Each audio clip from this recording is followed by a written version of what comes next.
할렐루야, 좋은 아침입니다. 오늘은 슬픔에서 소망을 찬양하는 사람들이라는 제목으로 예레미야 애가의 말씀을 함께 나눕니다. 오늘 본문인 예레미야 애가, 즉 슬픈 노래라는 뜻은 히브리 사람들의 성경에 보면 더 자세히 알 수가 있습니다. 히브리 성경책의 제목은 에카라고 기록되어 있고 그 뜻은 어찌하여라는 의미를 가지고 있습니다. 하나님의 나라, 하나님께서 택정하시고 하나님께서 선택하신 그 나라가 어찌하여 이렇게 되어야 하겠습니까? 어찌 이렇게 망할 수 있겠습니까? 라는 의미를 가지고 있습니다. 선택받은 사람들, 하나님의 택하심을 받은 사람들의 그 멸망을 바라보면서 그들은 특별히 성전이 무너지고 성벽이 허물어지고 하나님의 사람들이 죽음을 맞이하는 것을 보면서 애통한 노래를 만들어 하나님께 고백하고 있는 것이죠. 그런데 신기하게도 오늘 본문 말씀을 보면 이런 시대적인 상황과는 전혀 다른 내용을 전하고 있습니다. 패망한 나라, 지금 성전이 불타고 성벽이 무너지고 사람들은 죽어가고 심지어 임신한 여인의 배를 갈라서 아이를 끄집어내서 죽이는 그런 상황인데 사람들은 굶주려서 죽은 시체를 먹지 않으면 살 수도 없는 그러한 상태에서 오늘 본문 말씀을 노래하고 있다? 굉장히 의아한 상황입니다. 지금 뭔 소리를 하는 거야? 그 당시 그 현장에 있었던 이스라엘 백성들 같은 경우에는 전혀 이해가 되지 않을 수밖에 없는 상황입니다. 하지만 그럼에도 불구하고 오늘 선지자 예레미야는 소망을 이야기합니다. 그 난리 속에서 하나님을 찬양하고 있는 것이 바로 오늘 본문 말씀입니다. 21절 그러나 마음속으로 곰곰이 생각하며 오히려 희망을 가지는 것은 22절 주님과 한결같은 사랑이 다음이 없고 그 긍휼이 끝이 없기 때문이다라고 말합니다. 그리고 23절의 말씀을 통해서 하나님은 이것을 아침마다 깨닫게 하신다고 노래합니다. 그리고 나에게 확신을 주셔서 새롭게 일으킬 것이다라고 노래하고 있습니다. 그런데 사실 이 말씀을 나누는 이 시간 저는 복잡한 마음이 듭니다. 이게 가능할까? 정말 이게 가능한 말인가? 정말 목회자의 양심으로 설교자의 편의를 생각해서 전할 수도 있겠죠. 여러분, 가장 쉬운 방법은 그저 믿는 것입니다. 성경에 이렇게 쓰여져 있으니 이것을 아멘하고 동의하시면, 그럼에도 불구하고 우리가 그런 상황 속에서 소망을 이야기하면 우리는 하나님의 사람이 됩니다라고 저는 전하기가 너무 어렵습니다. 묵상하면 묵상할수록 그렇게 간단하게 전할 수 있는 게 아니기 때문입니다. 놀이동산에 가면 자이언트 드랍이라고 하는 놀이기구가 있습니다. 굉장히 스릴 있고 무서운 기구죠. 내려올 때 소리를 지르고 싶습니다. 아! 하고 소리를 지르고 싶은데 너무 무서우니까 소리가 안 나와요. 사람이 너무 황당하고 기가 찬 일을 만나게 되면 눈물이 나오지 않습니다. 자세히 저도 말씀을 다 드릴 수는 없지만 저도 이런 상황을 경험한 적이 있기에 그 상황을 알고 있는 사람이기에 막상 이런 상황에 처하면 과연 이러한 고백을 할 수 있을까라고 하는 생각이 듭니다. 대부분의 신앙인들, 아무리 믿음에 굳건한 하나님의 심지가 있는 사람이라 할지라도 이렇게 감당할 수 없는 절망과 혼돈의 자리에서 하나님을 찬양하는 것은 그다지 쉬운 일이 아닙니다. 가장 먼저 우리가 반응하게 되는 우리의 솔직한 모습은 허탈함, 절망감, 배신감, 분노, 눈물과 한숨이지 오늘 이 예레미야처럼 믿음의 고백, 소망의 노래를 하는 것은 쉽지 않은 일이죠.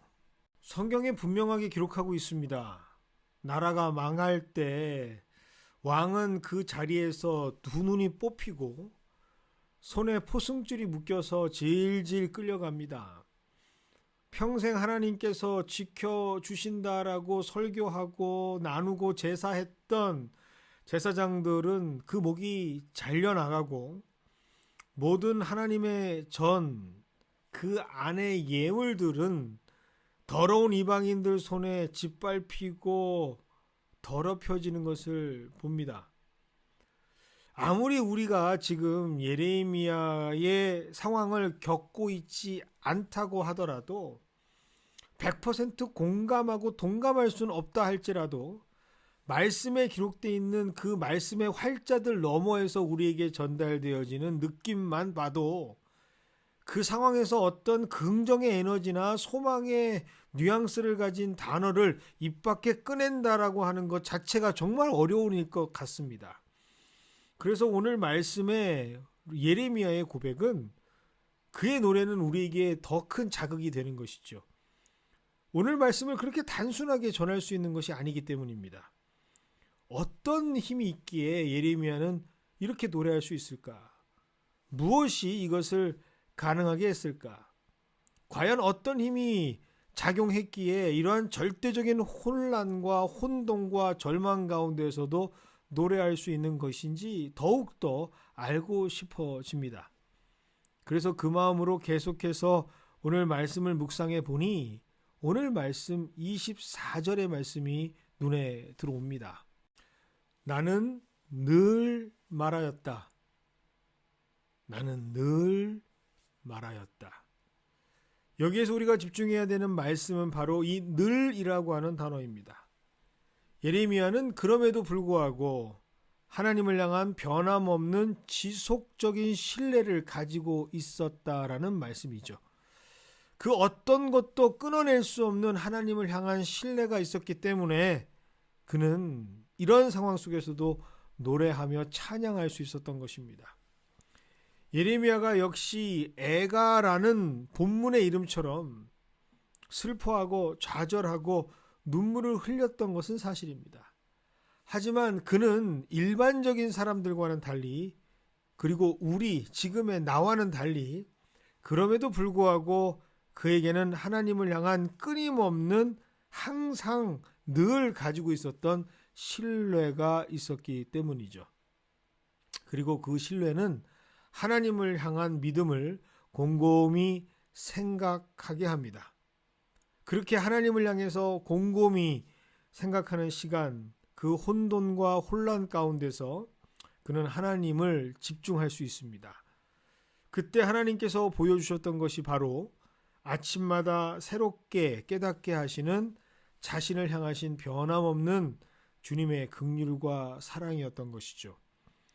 곰곰이 하나님께 모든 것을 집중하고 생각을 모았을 때 그는 하나님께서 행하셨던 창조의 질서를 발견하게 되고 기억하게 됩니다. 아침이 오고 저녁이 되고 새날이 오는 것을 보게 되죠. 아무리 문제가 급박하고 울부짖는 소리가 끊이지 않는 것처럼 보이지만 이른 비와 늦은 비를 어김없이 내리셨던 하나님의 변함없는 창조의 질서를 기억하게 됩니다. 그리고 그것을 늘 끊임없이 알려주셨던 하나님께서 그의 마음에 믿음을 회복시키셨던 것이죠. 그래서 그는 절망 가운데서도 슬픔 가운데서도 소망을 노래하는 사람이 될 수 있었던 것입니다. 오늘 말씀을 묵상하면서 저는 영화 타이타닉의 한 장면이 생각났습니다.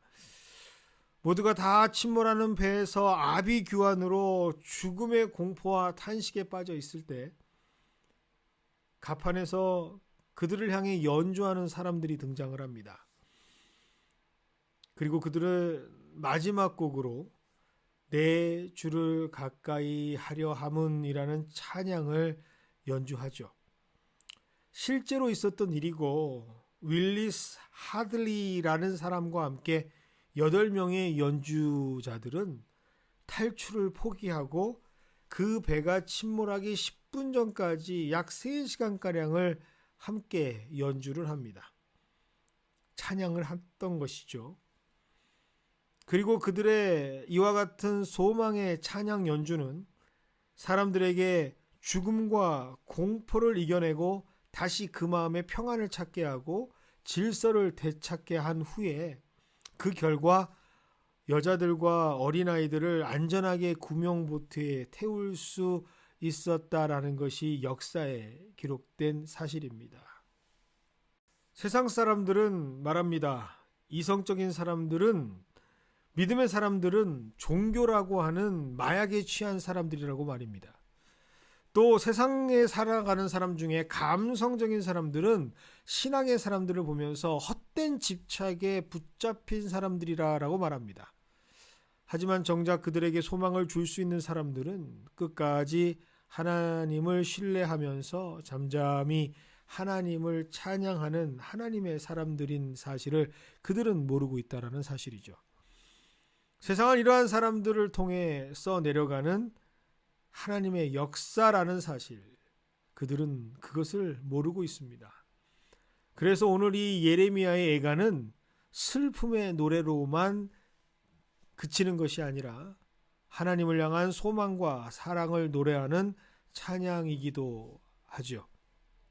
오늘 혹시라도 이러한 이스라엘 정도까지는 아니지만 말할 수 없는 고통과 아픔의 시간을 보내고 계신 분들이 있다면 누군가에게 설명하는 그 자체가 더 큰 고통이고 고난인 상황 속에 힘들어하시는 분들이 있다면 이 말씀이 위로가 되시기를 원합니다.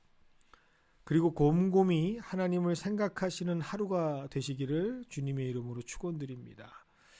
그리고 아무리 짙은 어둠이라 할지라도 새롭게 동이 트는 새날의 태양을 멈출 수 없도록 하나님의 질서를 끊임없이 지속해 주시는 하나님을 만나시는 우리 모두가 되시기를 소망합니다.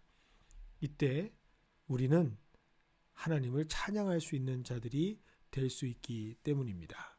오늘 이 시간은 우리 살고 있는 미국과 그리고 한국을 위해서 함께 기도하기를 원합니다. 기도하시겠습니다. 하나님 아버지, 오늘 말씀이 우리의 가슴을 따뜻하게 만듭니다. 정말 이해할 수 없는 상황이지만 그럼에도 불구하고 하나님께서는 늘 하나님을 신뢰하는 사람이 되게 하셔서 그 입술에서 절망 가운데서도 소망을 선포하는 사람이 되게 하시니 감사를 드립니다. 하나님, 오늘 이 마음 가지고 이 미국 땅을 바라보고 또 우리의 조국 한국 땅을 바라봅니다. 더 이상 어둠이 아닌 소망을 선포하는 우리가 되게 하여 주시옵소서. 그럼에도 불구하고 이 땅에 하나님께서 이끌어 가시는 하나님의 놀라우신 창조의 질서를 바라보며 어둠을 뚫고 이겨내고 동이 터오르듯이 하나님이 계시다면 우리를 향하신 사랑과 긍휼을 가지고 계신 하나님께서 우리를 향하신 그 눈을 다른 곳으로 향하지 아니하시고 침 삼킬 동안도 놓지 않으신다라고 하는 주의 말씀이 우리에게 있다면 이 땅과 그리고 한국 땅을 하나님께서 하나님의 말씀으로 다시 한번 회복시키시고 세우시는 놀라운 은혜를 우리가 소망하며 찬양할 수 있는 오늘 이 시간 되게 하여 주시옵소서. 어려움 가운데 낭망하고 절망 가운데 계시는 우리 성도들이 있다면 오늘 이 말씀이 위로의 말씀이 되기를 원합니다. 그리고 그 위로를 넘어서서 회복을 선포하는 주님의 거룩함을 입는 귀한 성도들로 회복될 수 있는 오늘 이 시간 되게 하여 주시옵소서. 예수님의 이름으로 축복하며 기도드리옵나이다. 아멘. 오늘 하루도 승리하시는 하루가 되시기를 주님의 이름으로 축원드립니다.